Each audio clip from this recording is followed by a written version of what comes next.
I am Charlotte. I'm over at Gamers Hunt, and I am joined today by Dustin. That's me. Yep, and Gavin.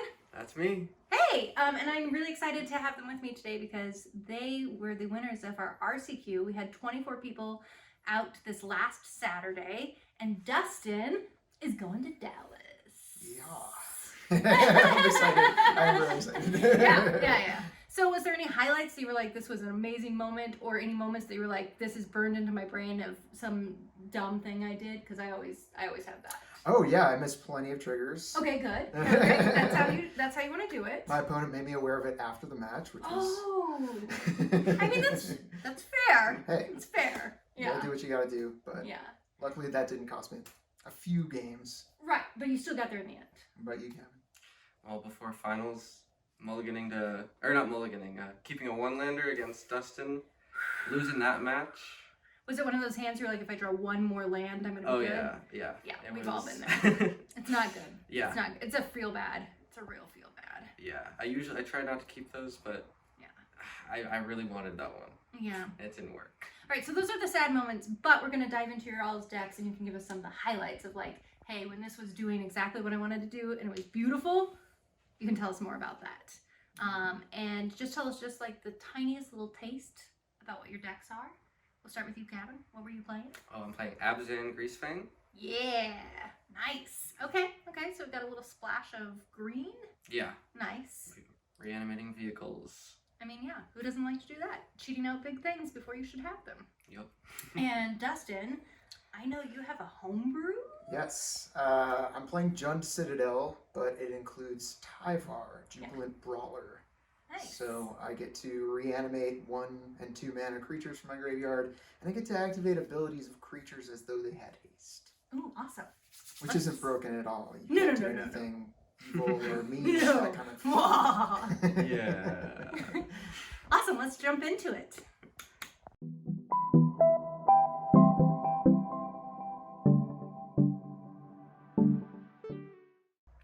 Hey folks, this is Brandon now. I'm here with Gavin, and we're going to take a little look into his Pioneer deck, and then Dustin's Pioneer deck. But first, let's talk about Greasefang. So what's the game plan here? How does this deck work? So, you're trying to get Greasefang, the rat pilot, onto the battlefield with vehicles, Parhelion. Parhelion the second. Parhelion the second, yes. The main objective here. Chariot, and Sky Sovereign in the graveyard. With his ability, you'll reanimate them and swing in and get value with tokens or damage. Or just a ton of angels heading for someone's face. Yeah, and they're vigilant too, right? Mm-hmm. Yeah. The angels stay around because the vehicle will go back to hand, but any tokens that come out will stay around. Greasefang can crew them that turn. Yep. So it's really kind of like a 2-card combo with any of these cards. Exactly. So that's your game plan. You're just like, I gotta get things in my graveyard to reanimate with Greasefang, and then I gotta slam them into my opponent. Mm-hmm. Okay. Yeah. You need a license for this one, though, right? Like a driver's license?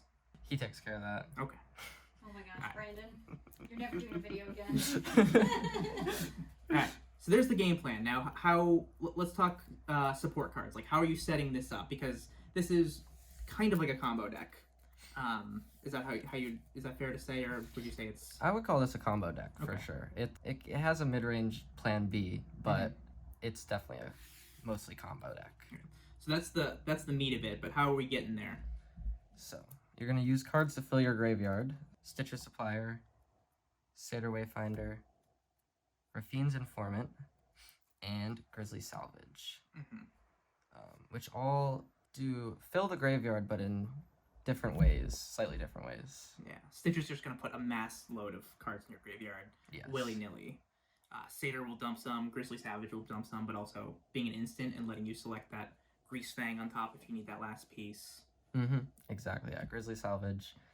One of my favorite cards in the deck. Definitely has won me a lot of games, being able to get 4 cards in graveyard plus Greasefang from it. Can sometimes on turn 2 just get Parhelion in there and, make it kind of hopeless for your opponent. And what happens if you want Parhelion or Chariot? I mean, I guess you could cast Chariot, but ideally you want it in the graveyard. Mm-hmm. What if you draw it? Is there a way to get that thing out of there? Well, that's where Raffine's Informant comes in. He that's the only real way to get something from your hand in the graveyard with this deck. And yeah, he connives when he enters, gets a counter. He's a 3/2 body because you're pretty much always discarding a vehicle. Mm-hmm. And the 3/2 body can crew the vehicle sometimes too. It's another one of the better cards in the deck. Play a little defense too against an aggressive deck. Yeah, exactly. Great blocker. Just a great card overall, honestly. Great. All right, so what's next? So we have the setup, we have the game plan. So what fills out the rest of the deck here? Support cards, which would be 3 copies of Can't Stay Away, Mm-hmm. and 3 copies of Eldritch Evolution. For if you mill over, Can't Stay Away for if you mill over Greasefang, with Seder Wayfinder Or Stitcher Supplier. or Stitcher Supplier, and it flashbacks if you mill itself over, and Eldritch Evolution for really sacrificing any of our creatures to go get Greasefang that turn onto the battlefield, and he's basically like 3 other copies of Greasefang. Great. Yeah, because it's when you sacrifice something to Eldritch Evolution, it's X plus 2, right? Yeah, so it works. 1 or 2 mana will get you a 3 mana card. Yeah, so all the creatures can be sacrificed to Eldritch Evolution. That's great. You get a lot of value out of those creatures. Yes. Little 1 or 2 drops. What do you have now? That's almost all the spells in this deck, I imagine. You don't have much room. How are you going to stop my game plan of stopping you from hitting me with a boat in the air? The only interaction we have before sideboards is 4 copies of Thoughtseize and a Beseiju, which is Dustin's awesome. Oh, yeah. Yeah. also Dustin's been seized a few times. yes, it's helps a lot, especially like it curves out very well with Grizzly Salvage. You're really not casting anything more than 3 mana. Yeah, it works good, especially against control, and it's great to board out against aggro, not have to muddle your combo. Yeah, there you go. All right, well, let's look at the land base. How are we achieving this? Now, if you're casting almost nothing for more than 3, I guess you could occasionally cast a Chariot. What are we looking at? Well, we've got the Beseiju, that's Mm-hmm. one. And to complement that, we have the Takanuma, which doesn't come up a lot, but it does its thing. It works right with your It's game missing when plan. you need it, though. Yeah, it does what you want. It fills your graveyard, gets a creature back. Yeah, Greasefang. it does a thing. It's a lot. It's a decent amount of mana, but makes it not a dead draw late game. Better than any other land late game. But it's just like a swamp if you need it. Exactly. Yeah. Very low opportunity cost to play that. Yeah. And black is the only pre-board. Black is the only color that I need turn 1 for Thoughtseize Thoughtseize and Stitchers. Yeah. And then to complement those lands, I got not a full play set of Thicket. Sorry. You get a lot of fast lands. A lot of fast lands. But black being your primary color, would you say? Yeah, Close to a primary. Black and green are the most important things to get turn 1 and 2. So Gotcha. I've got 3 Razor Verge, but 4 Concealed Courtyard and 4 Blooming Marsh. Great. 4 of those because the colors are just Mhm. better. Yeah, so those are the fast lands that will come in untapped unless it's your 4th or later land. So at that point, you really just need the 3. Yeah, exactly. So with the flip lands, I've got 1 Branchloff and 2 Darkboar Pathway. They're just good, especially on turn 4 if you're trying to cast a Seeker's Chariot, which comes up a decent amount. Those are great to not take damage. Or multiple spells. Yeah. Yeah, exactly. Yeah. Sometimes you need the Raffines into Can't Stay Away or all kinds of stuff. We've got 2 for the Shocklands. We got 2 Temple Gardens, 1 Overgrown Tomb, and 1 Godless Shrine, and then 1 basic Swamp. Just sometimes you gotta tutor it up. Yeah. When they Yeah, besiege Field it. of Ruin or something. Yeah, Field of Ruin, whatever. So what I'm hearing here is no lands come in tapped, ideally. Most of the time. But everything here can come in untapped under the right circumstances, which for Yeah. a deck like this that, missing a turn or having to take a turn off, do you feel like that's like just game over if you have to miss? Yeah, I mean, the only turn where where you sometimes can is if you have a good hand but no 1-drop. You can afford to play like a tap land or a shock land tapped if you have the cards to support it then for the next turns. But usually you want to get your fast lands, and after turn 3, it doesn't really matter if you get Greasefang out with the Yeah. Parhelion specifically. Yeah, because that's what 13 damage from the Parhelion. 13 damage, and then And with the two two 4/4s left over. yeah, which will just kill you next turn if you don't have life gain or an answer. All right, well, let's talk about the sideboard. So you mentioned that Thoughtseize was the only interactive card, because you're on a very linear game plan here. Mhm. You want to get these these vehicles out.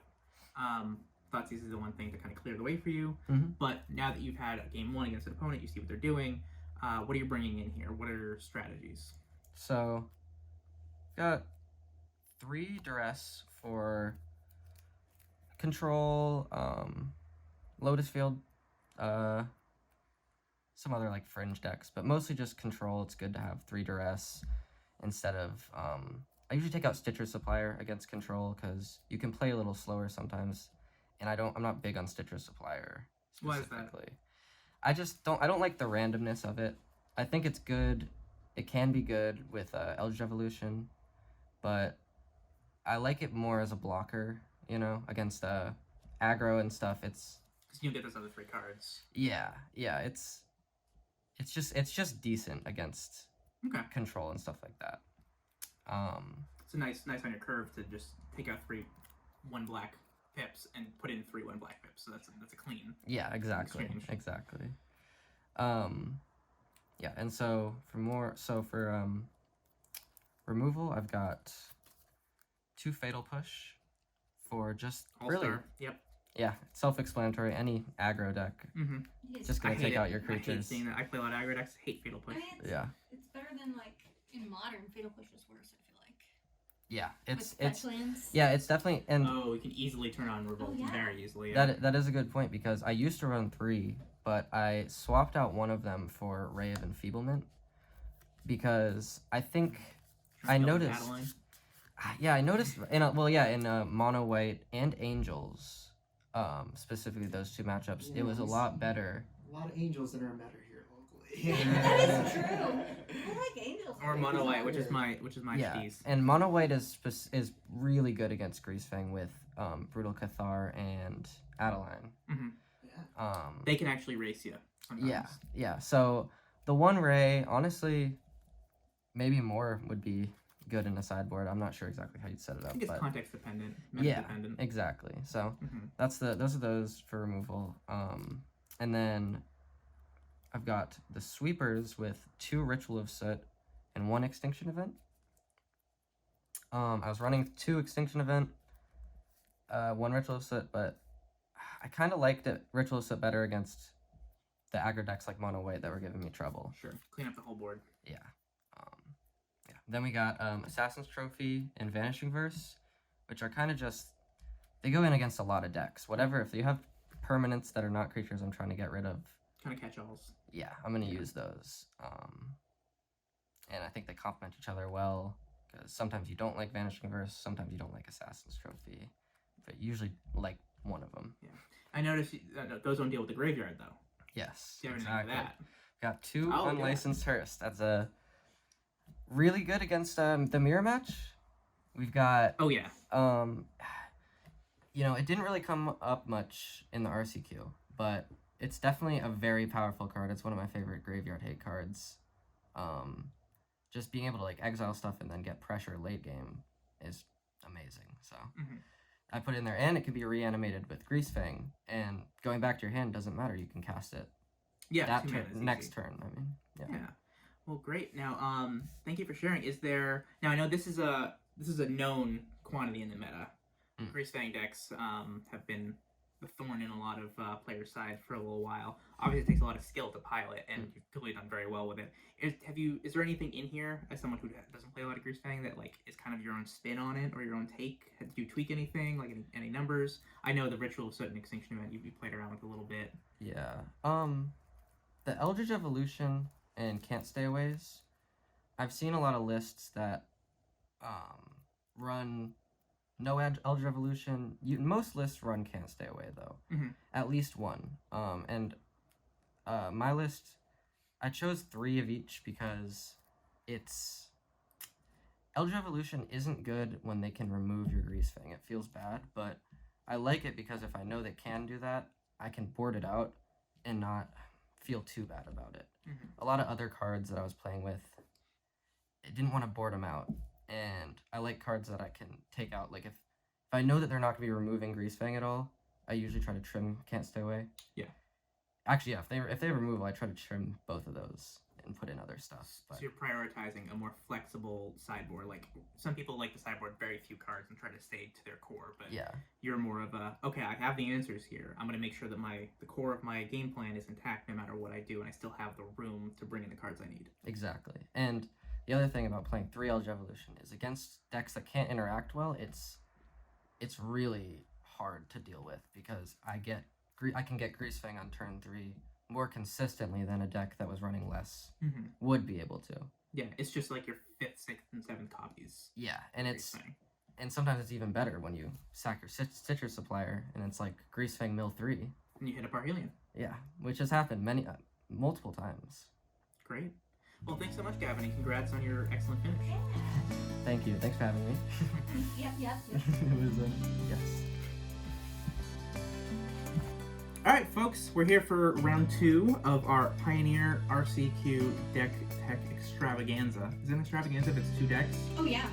Yeah, I When think. they came in the This is top, extravagant. Yeah. first and second, yeah. Yeah. So I'm here with Dustin, who won the whole shebang.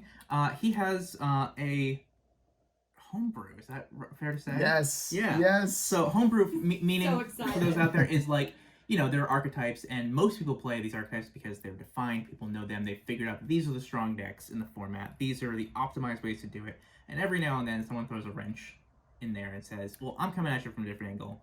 Deal with it." And sometimes it works really well, like it did for Dustin. Yes. So Usually I'm just throwing wrenches, but at this point, Right. that wrench actually hit. that got this you time. kicked out of the last place, but you've been good here. Yes. All right, so Okay. let's You talk about ready? your deck. Yeah, let's look at it. All right. So it's called Jubilant Jund Citadel. Okay. So, all right. So this is Tyvar Jubilant Brawler, and we are running 8 elf. No, we're not. 4 goose, 6 elf, 4 goose. Oh my goodness! Have you I ever call seen that so 10 many? Yeah. Okay. Okay. The- Good. The We geeks can are count. just elves. Yes. There's so many mana Um, dorks. So many mana dorks. But what we want to focus on right now is just the pure center of the deck right here, which is Tyvar Jubilant Brawler. It says it's a planeswalker for 3 mana in Golgari.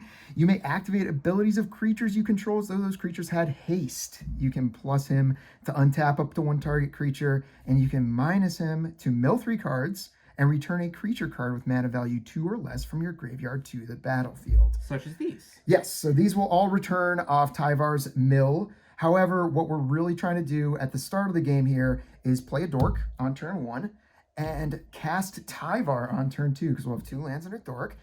Tyvar's plus ability allows us to untap the dork that we used to cast Tyvar, and then we can play as many dorks and geese afterwards that we have left over in our hand on turn 2. Right. And suddenly we have a board full of elves or geese and maybe some food and a Tyvar. Effectively, all your mana dorks are like lands again because they just tap right away, or they have haste but can't attack. So like, yeah, Yes. playing a dork with Tyvar out is just you're just cycling that mana through.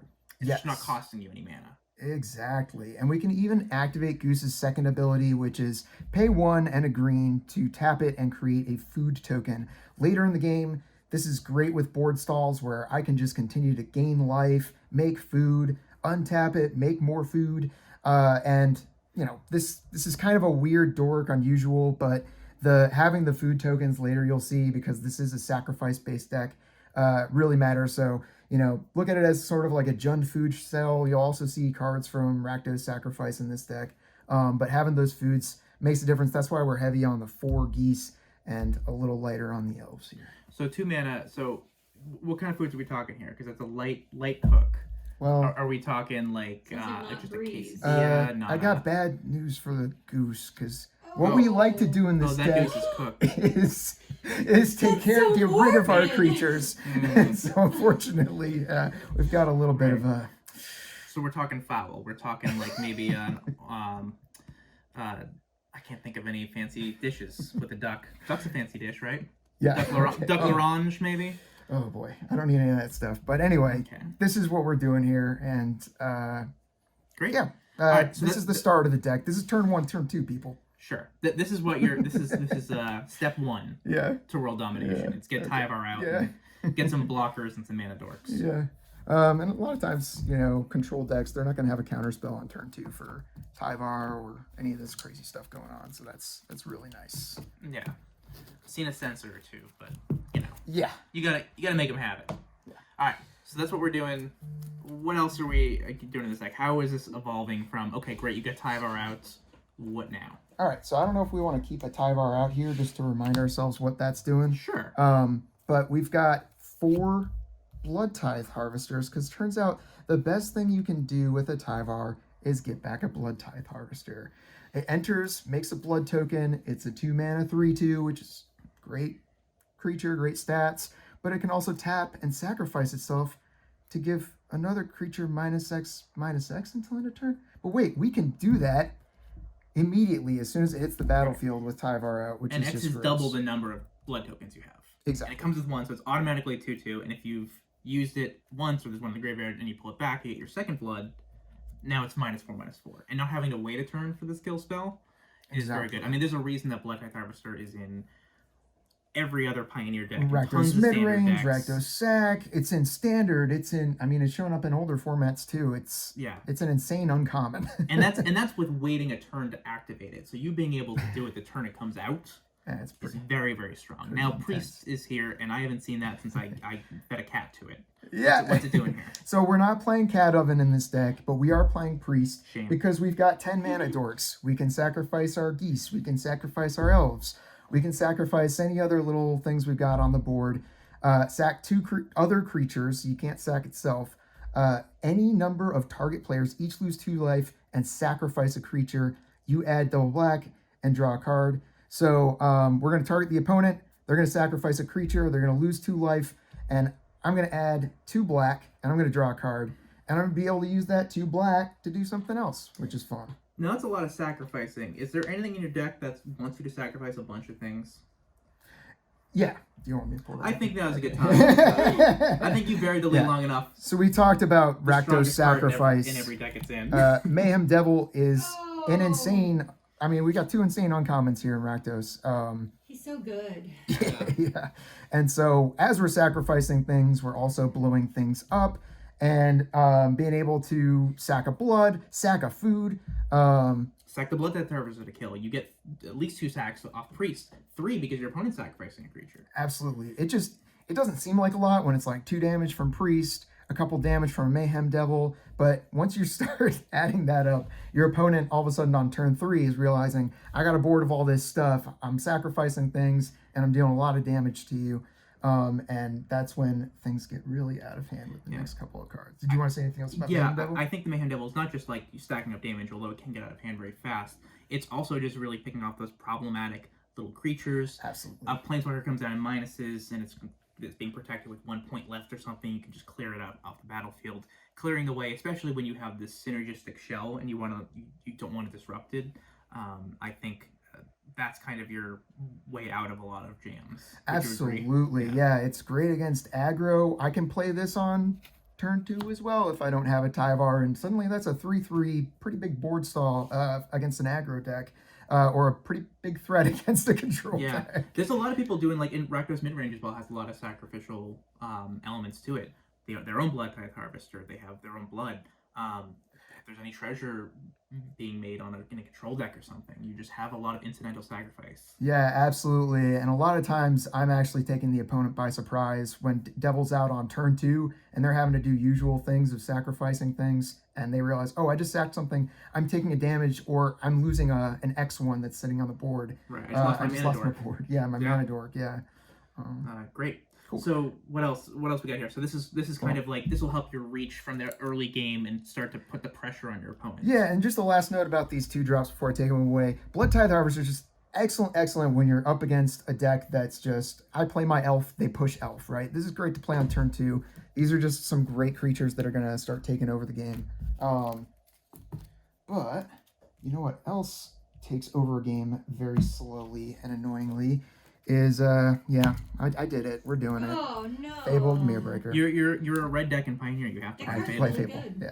Yeah. So we got 4 of those. It's a great card. I can play this on turn 2. A turn 2 Fable is no small thing. I'm gonna flip one on the back side so Yeah. you can see that. And don't know if y'all see this here, but I can activate Reflection of Kiki-Jiki the turn that it flips. And then I can also untap it with Tyvar. So a lot of times what I'm doing is I'm playing Fable on turn 2. They're like, wow, okay, you got a turn 2 Fable, can't do anything about that. And then I'm slowly playing the Tyvar, the other 1-drops and 2-drops out. All of a sudden, Kiki-Jiki flips. I've got something like a Mayhem Devil on the board, and 4 open mana, I can just make another Mayhem Devil, untap Reflections of Kiki-Jiki, make a second copy of Mayhem Devil. All of a sudden, every sacrifice is 3, and they do sacrifice themselves. Yeah, at the end step. And so the 3 Mayhem Devils see each other, you get 3 triggers, and then the second one sacks, and you get 2 more triggers. That's a lot of damage if this... Even if this does have Summoning Sickness, you got 2 hasty ones coming in. So that can be very aggressive, but we all just know the value of Fable, and I'm also putting things in my graveyard for Tyvar to get back, so. Yeah, you're also putting a little pressure on with the 2/2 that you want to be swinging in, and you don't necessarily care if that one dies, because it usually will trade with a creature early on. Yeah. That 2/2, but it's made the treasure. Yeah, getting a treasure off the Goblin Shaman, getting that little bit of ramp can help me because I'm not playing a lot of lands. This is excellent. I was going to say, let's pause for Yeah, a minute. let's. Talk about this All right, do y'all token mind here, if we please? shout out the No, artists not at real all. quick so y'all can check out Smartest Sheep. They did a little comic. You can look that up to promote find artists. more of their information. But it's cool little 8-bit art. Yeah. And making those treasures to ramp you and also get more pings off Mayhem Devil, because treasures are being sacrificed. Oh yeah, Just sack the gross little treasure. synergy. It's so Fable good. does everything. Yeah, it really does. Yeah. So what else? We're closing in there. How are you if you haven't just like completely overwhelmed them with value and triggers and just speed, how are you finishing this game?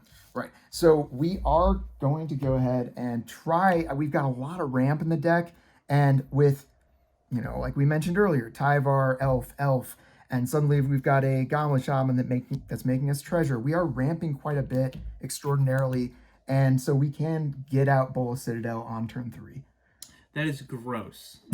This is not a card that Wizards of the Coast Man said, you know what, this will be fine on turn 3. So I don't know if you see that, but there's twice as much mana up there. Yeah. Yep. So yeah, we're going Elf, Tyvar, Elf on turn 2, getting as many mana dorks out there as possible.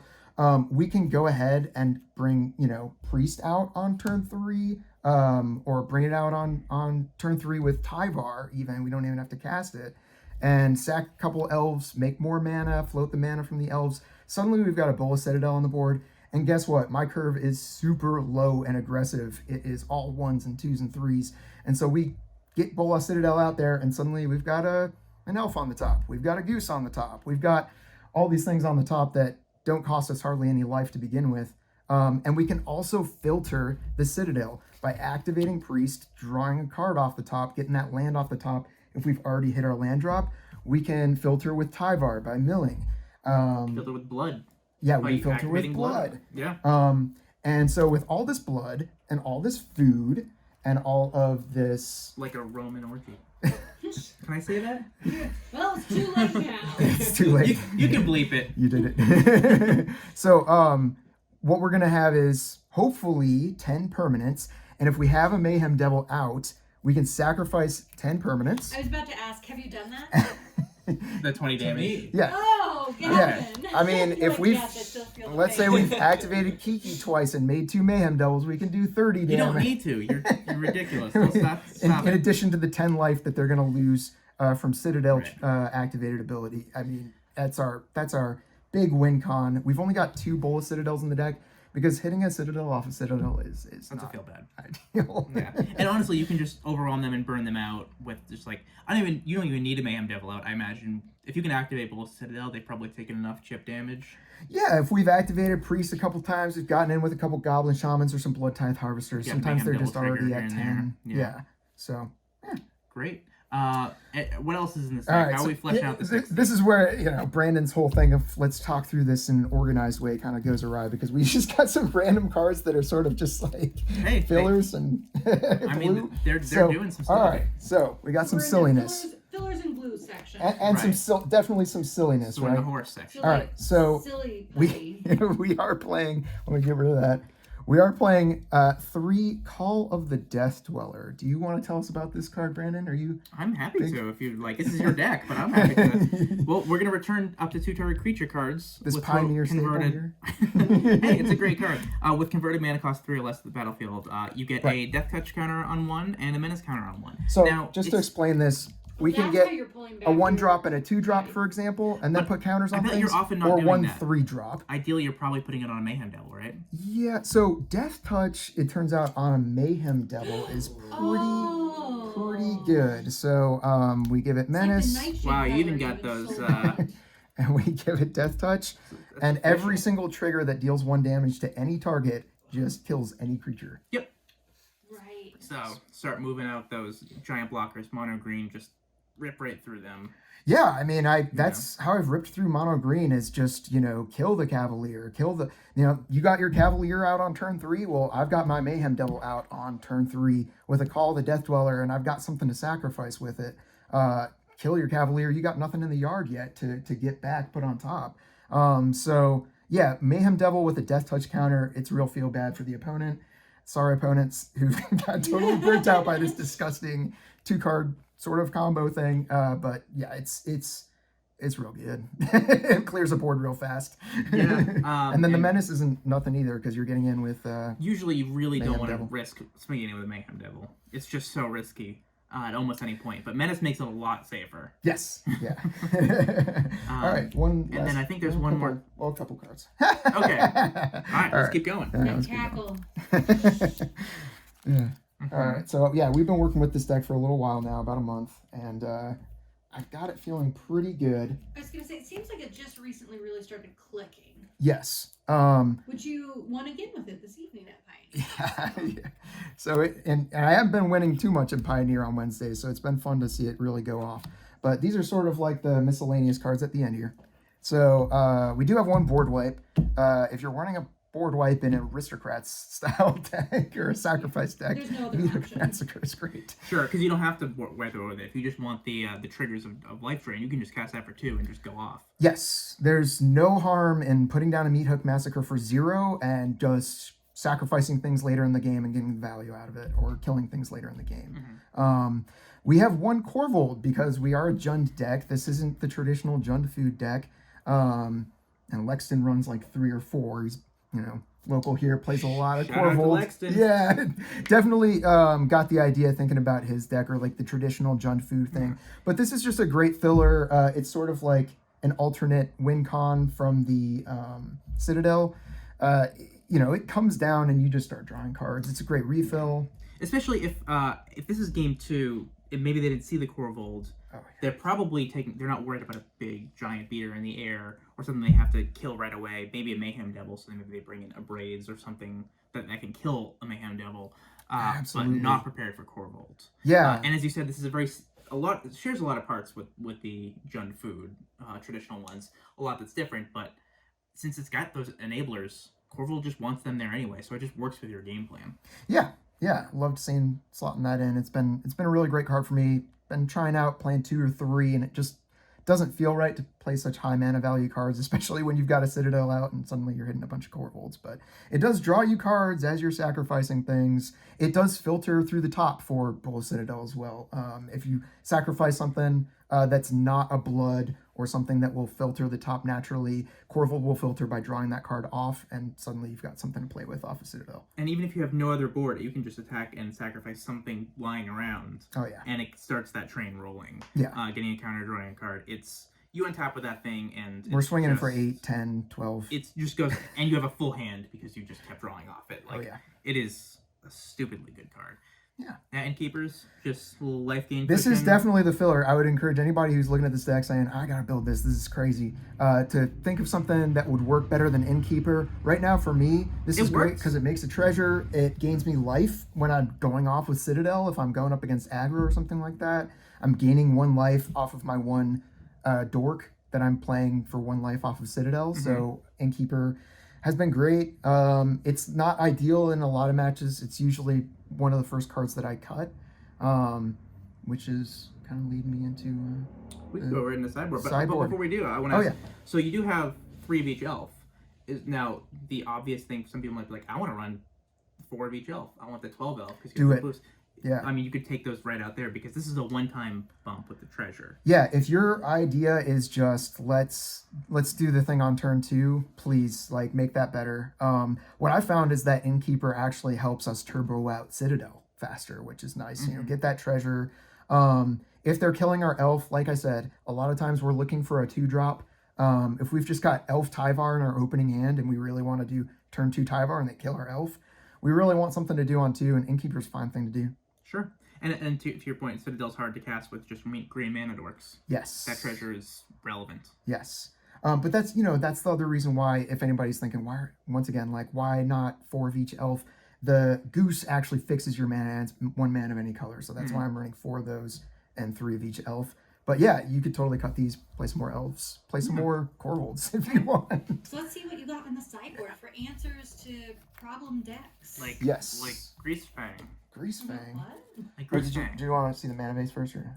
Yes, I guess we want to see the mana base with this Fine. unique deck. Hey, I didn't remember those Blooming Marshes. Yep.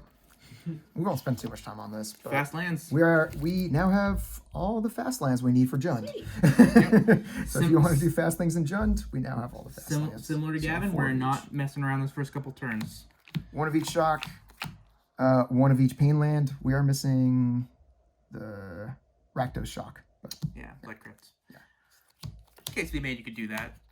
yeah, definitely let us know in the comments if there's any ideas you have of changing this up. The mana base especially.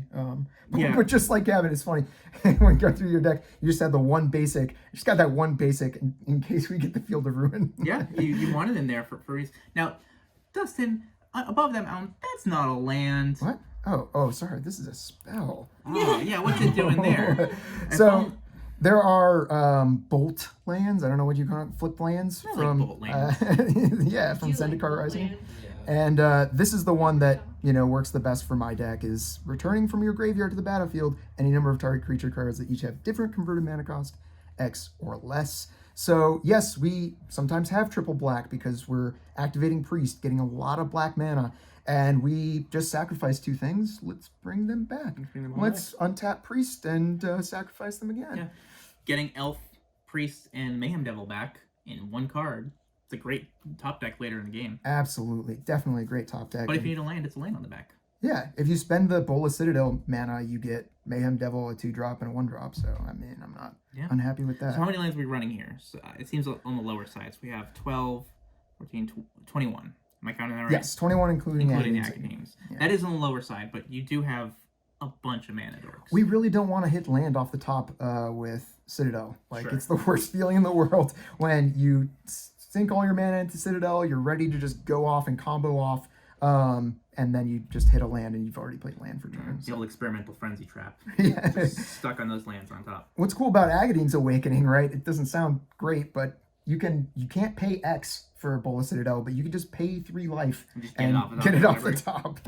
That's not Then bad. we got Takanuma to get back our Planeswalker Buseju because it's just a busted card from Comic Con. Yeah, just take note, folks. The Beseju and Takanuma, we saw them in both decks.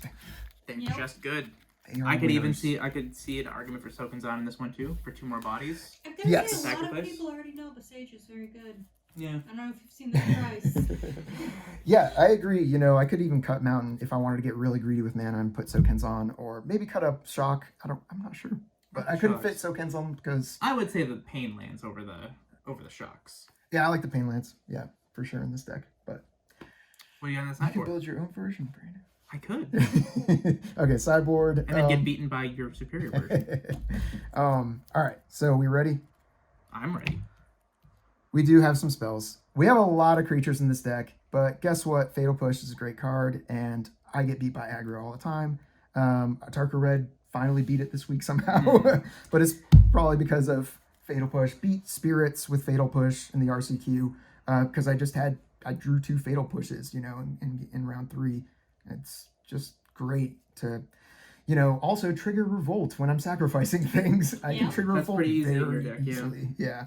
Agreed. So that's been nice. I've got 1 Meat Hook Massacre because I've just been seeing a lot of aggro in the local meta, and just that life gain is so important. It's just so important to have a sweeper, as Gavin went through. It's like, why are y'all playing sweepers in your combo decks? It's like, it's just there's a lot of aggro out there. You can It also- be really good. Yeah, and you having the Meat Hook Massacre, you can kind of set up for it where you don't put down the things that you'll lose in advance. You can make it so it's less equal. It's more one-sided. Absolutely. Especially if you can get them to overcommit because you look like you're faltering.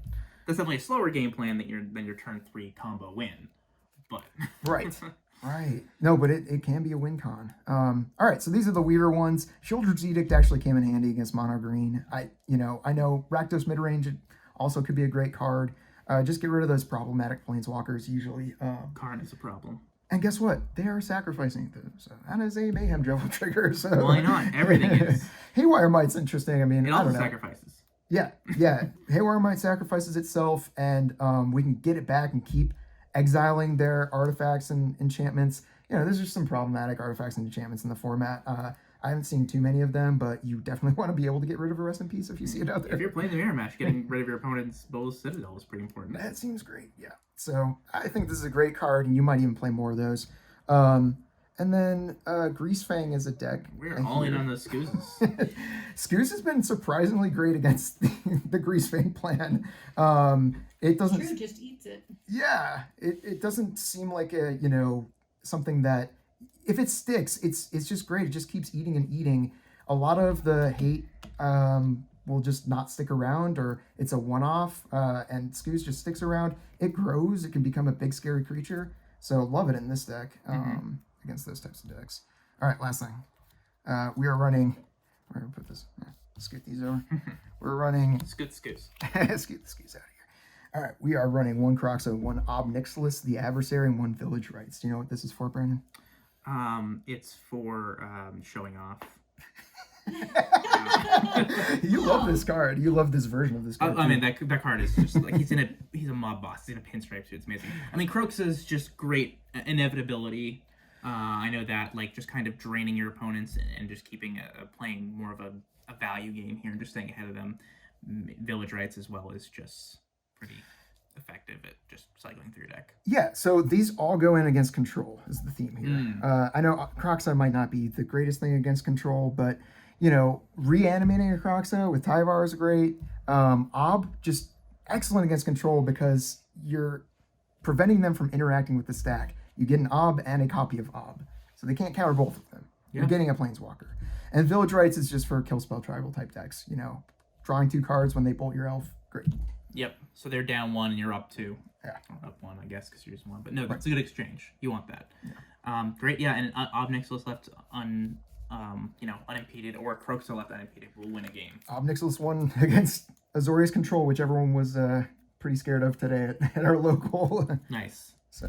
Well, Yeah. great. So, I mean, this is always your creation for the most part. We've seen people, fool around a little bit here, but definitely the Tyvar spin on it, which it's focused around, makes this very different than a lot of the other decks that are out there. What do you think?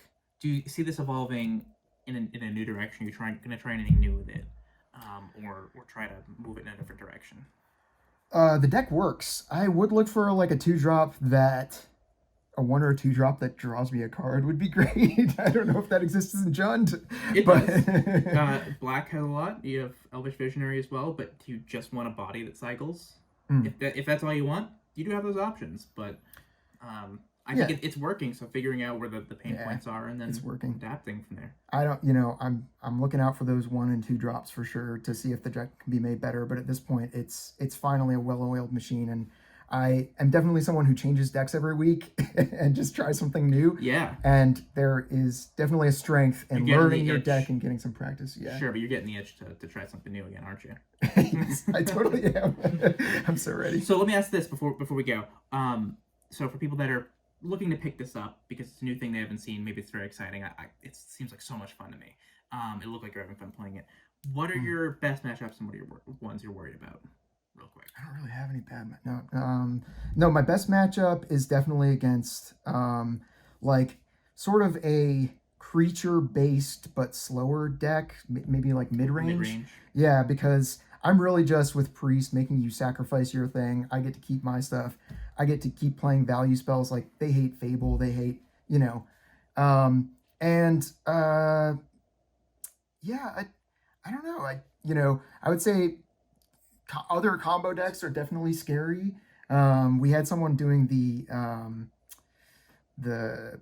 Simic or maybe it's 3-color mill yourself creeping chill sort of combo deck yeah. today. And when you have a deck that keeps recurring your creatures, I mean the mirror could be scary too, but yeah, let's see, I'm trying to Got like oh mono white. yes, against yeah, that. no, I would definitely, thank you Yeah. Charlotte, for I was putting like, me in my well, name place. some cards, 'cause sometimes it's like, I don't know. Yeah. Mono white can Mono- get really out of hand because their creatures get too big for me to I was get gonna rid of it with a Mayhem Devil, and it Uh-huh. goes so fast that I just can't keep up. I would say as one of the resident Mono White Humans players here, I like to hear that. Yes. I think I have a shot. Um, Although I don't want that Mayhem Devil to have Death Touch. I know. That's a that'll problem. Just, that'll Yes. just machine gun them and stuff. Yeah, keeping those in against you. But Meat Hook Massacre doesn't do as well against Adeline, right? Like, that's rough. Sure. That's the thing is like you gotta get that to 6. Even if 3 you wipe everything, but Adeline just builds a board on her own. Yeah, and Thalia's Lieutenants just gets too big for me to deal with. Mhm. But, I also played against Mardu Sacrifice Yeah. at the RCQ. That was my only loss of the day, and it was real cool. I mean, they're splashing white just for Showdown of the Scalds and Rite of Oblivion. Oh, It that's was cool. a great deck. Great Yeah. removal, great card draw, and longevity there. So that seems good. They're going long. You're trying to just slam the door shut with Citadel. Yes, exactly. That was the Showdown there. Yeah. Cool. Awesome. Hey. All right. Well, thank you, I know, I Dustin. couldn't leave without making a fun. Right. Well, this has been great, Gavin, Dustin. Thank you so much for sharing your expertise. If anyone wants to try out these decks, the deck list will be linked in the description. Yeah, they're on MTG top 8. That's the They one. should be That's on the MTG word top I'm 8. looking. The date was the of the 25th. RCQ was the 25th. So looking for that date, like March 25th of 2023. Mhm. And drop us a line. Let us know what you think. You want to see more deck techs like this? We're happy to do them. I mean, if our guests are as pleasant as these two. Aw, thanks. and- Thanks for having us. And Y'all maybe we have can been awesome replace hosts. Charlotte with someone pleasant as well. Yeah, it's fine. Behave I can't yourself, say something nice Brandon. without saying something mean to someone. But no, thank you so much, both of you. This was a lot of fun. It ain't mine. All right. Like, comment, subscribe. Tip your waiters. Have a good one. Sounds good.